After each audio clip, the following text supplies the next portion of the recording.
بسم اللہ الرحمن الرحیم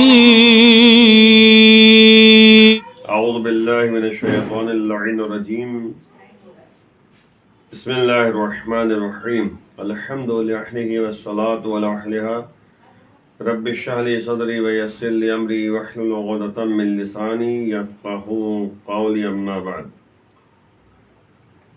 اعزائے گرامی، سورہ نساء کی آیت نمبر 131 ہے، جس میں پروردگار عالم ارشاد فرما رہا ہے کہ وَلِلَّهِ مَا فِي السَّمَاوَاتِ وَمَا فِي الْأَرْضِ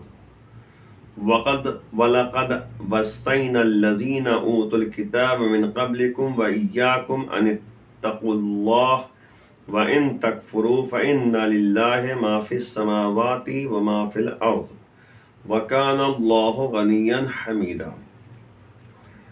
دیکھیے، اس آیت کریمہ میں پروردگار فرما رہا ہے کہ اور جب دیکھا جائے تو اور اللہ کے لیے زمین و آسمان کی کل کائنات ہے، یعنی زمین و آسمان، ما فی السماوات، یعنی جو کچھ بھی زمین میں ہے، جو کچھ بھی جو ہے آسمان میں ہے اور جو کچھ جو ہے زمین میں ہے وہ سب اللہ کی ملکیت ہے۔ للہ، اللہ اس کا مالک ہے یعنی اور اللہ کے لیے زمین و آسمان کی کل کائنات ہے، سب کچھ اللہ کی ملکیت ہے۔ اور ہم نے تم سے پہلے اہل کتاب کو اور اب تم کو یہ وصیت کی ہے کہ اللہ سے ڈرو، یعنی اللہ نبی سے کہہ رہا ہے کہ اللہ سے ڈرو، اور اگر کفر اختیار کرو گے تو خدا کا کوئی نقصان نہیں ہے۔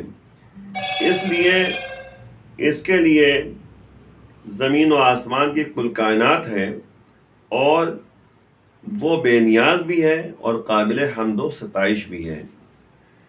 یعنی پروردگار عالم جو ہے باقاعدہ جو وحی الہی نبی کے سینہ اقدس میں نازل ہوئی ہے، بتانا چاہ رہا ہے کہ دیکھو، سب کچھ جو زمین میں ہے، جو آسمان میں ہے، سب کچھ اللہ کی ملکیت ہے۔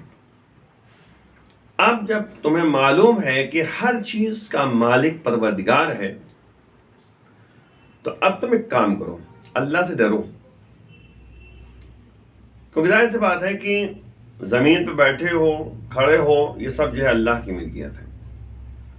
تو جو مالک ہے، جس کے اختیار میں ہے، جس کی حکومت ہے، اسے ڈرنا ضروری ہے۔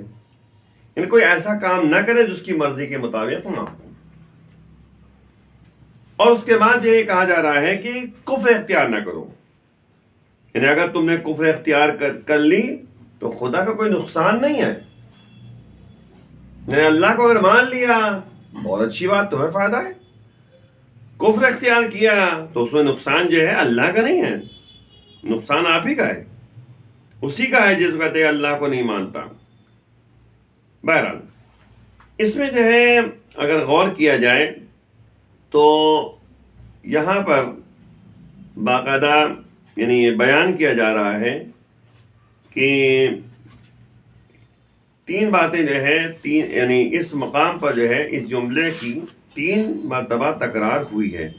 اگر آپ دیکھیں، یعنی ما فی الارض، ما فی السماوات، پہلی مرتبہ اس حقیقت کے اظہار کے لیے کہ خدا دونوں کو غنی بنا سکتا ہے، اور سب سے اہم مسئلہ یہ ہے کہ یہاں پر یعنی جب مالک اللہ ہے تو وہی تو غنی بنا سکتا ہے، اسی سے اگر مانگا جائے گا تو وہی تو دے گا، جس کی ملکیت میں جو چیز ہے۔ تو وہی کہہ رہا ہے، یعنی بات جو سامنے آ رہی ہے وہ یہ کہ خدا جو ہے دونوں کو غنی بنا سکتا ہے، اس لیے کہ زمین و آسمان کی کل کائنات اسی کی ملکیت ہے۔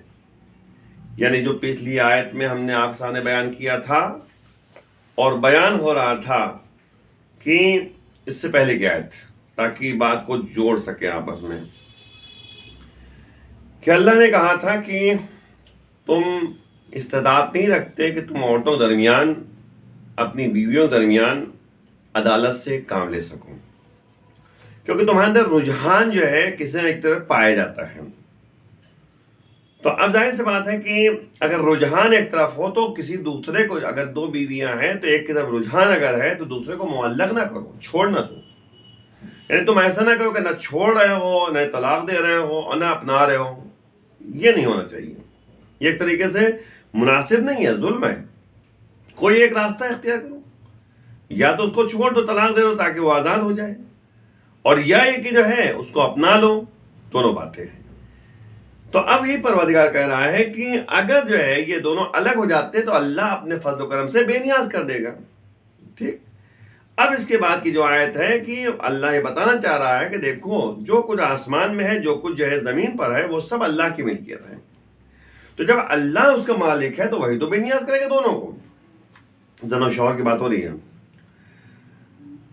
اس لیے کہ زمین و آسمان کی کل کائنات اسی کی ملکیت ہے. دوسری مرتبہ یہ بتانے کے لیے کہ کافر یعنی کفر اختیار کرنے والا اس کے اختیار سے باہر نہیں ہے اور کل کائنات اسی کے اختیار میں ہے. اور تیسری مرتبہ اس نقطے کی یعنی وضاحت کے لیے کہ وہ ایک قوم کو فنا کر کے اس کی جگہ دوسری قوم کو ایجاد کر سکتا ہے.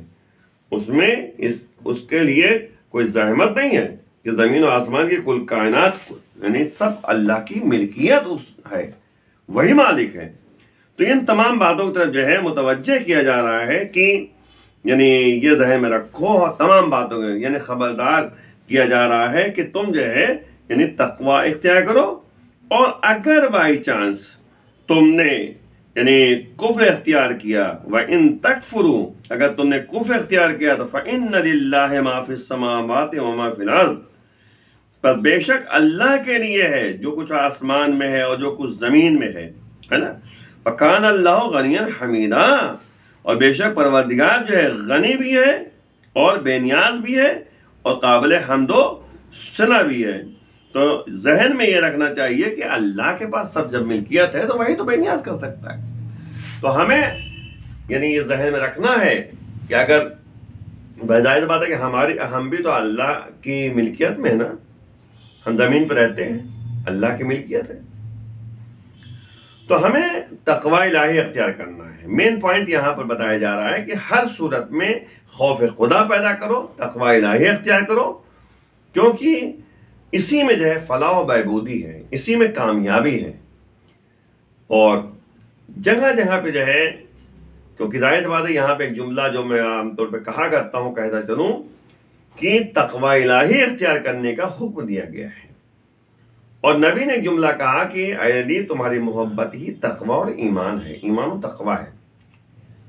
تو اب اگر جو ہے علی کی محبت تمہارے اندر پائی جاتی ہے تو تم نے اختیار کیا ہے تقوی کو، تم نے ایمان کو اختیار کیا.